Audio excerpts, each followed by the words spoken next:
श्री राम जन्मभूमि तीर्थ क्षेत्र ट्रस्ट की आज अयोध्या में अहम बैठक हो रही है। चढ़ावा चोरी, चंपत राय, अनिल मिश्रा के इस्तीफे के बाद ट्रस्ट की ये बैठक चर्चा में है। पिछली बार 6 जुलाई की बैठक में महासचिव चंपत राय और ट्रस्टी अनिल मिश्रा के इस्तीफे स्वीकार कर लिए गए थे। कृष्ण मोहन को अंतरिम महासचिव बना दिया गया था, लेकिन आज की बैठक बहुत अहमियत रखती है। जी बिल्कुल, और आज की बैठक में कृष्ण मोहन को स्थायी महासचिव बनाने, खाली ट्रस्टी पदों को भरने और ट्रस्ट का पहला मुख्य कार्यकारी अधिकारी यानी सीईओ नियुक्त करने पर चर्चा हो सकती है। एसआईटी की अंतिम रिपोर्ट पर विचार, चढ़ावे की गिनती की नई व्यवस्था, सुरक्षा को सुनिश्चित करना, भीड़ का प्रबंधन और रामकथा संग्रहालय जैसी परियोजनाओं की प्रगति भी इस एजेंडे में शामिल है।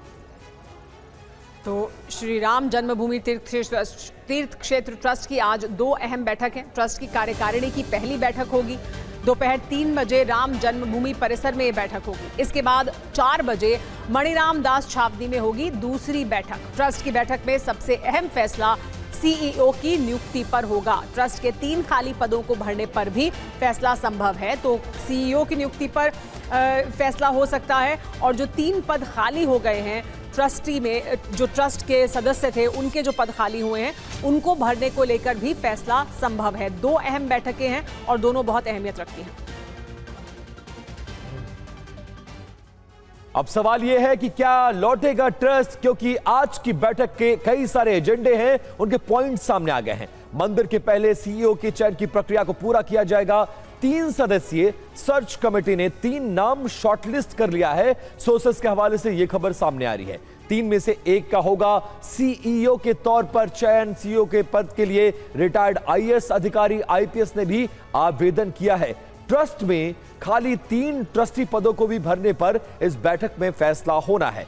चंपत राय, अनिल मिश्रा के इस्तीफे के बाद 2 पद खाली है, जबकि विमलेंद्र मोहन प्रताप मिश्रा के निधन से तीसरा पद खाली हुआ था, जो एक लंबे समय से खाली है। बैठक में चढ़ावा चोरी की एसआईटी रिपोर्ट पर भी चर्चा संभव है। मंदिर में चढ़ावा गिनती की व्यवस्था की समीक्षा भी इस बैठक में की जाएगी। ट्रस्ट की सभी 5 प्रमुख समितियों के पुनर्गठन की भी तैयारी में सरकार है। मंदिर की सुरक्षा व्यवस्था को लेकर भी चर्चा संभव है। इस बीच राम मंदिर में चढ़ावा चोरी पर इलाहाबाद हाईकोर्ट ने सख्त टिप्पणी की है। चढ़ावा चोरी से लोग शर्मिंदा नहीं हैं, ये कहा है हाईकोर्ट ने। महाराष्ट्र भ्रष्टाचार रोकने के लिए मृत्युदंड पर विचार किया जाना चाहिए। ईमानदारी का सबसे निचला स्तर दिख रहा है। चढ़ावा चोरी पर यह बहुत सख्त टिप्पणी है हाईकोर्ट की। भ्रष्ट अफसरों पर भी कार्रवाई होनी चाहिए, सजा दी जानी जरूरी है। ईमानदारी का सबसे निचला स्तर और सजा मिलनी जरूरी है, ये तक कह दिया गया है हाईकोर्ट द्वारा।